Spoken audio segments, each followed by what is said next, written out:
BBC News. The governor of the American state of Texas, Greg Abbott, says a gunman has shot dead 14 pupils and a teacher at a primary school.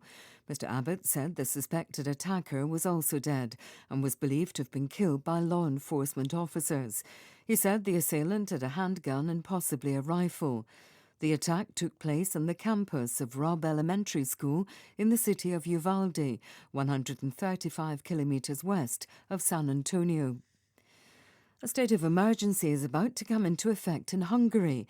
The Prime Minister, Viktor Orban, says the government needs emergency powers to deal with the fallout from the conflict in neighbouring Ukraine. Rights groups have criticised the move. The Kremlin says Russia is ready for a prolonged conflict in Ukraine as its forces make slow progress in the east of the country.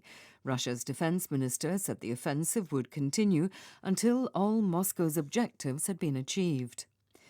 South Korea's military is reporting that North Korea has fired a ballistic missile. The Joint Chiefs of Staff in Seoul said an unspecified North Korean projectile was launched towards the east.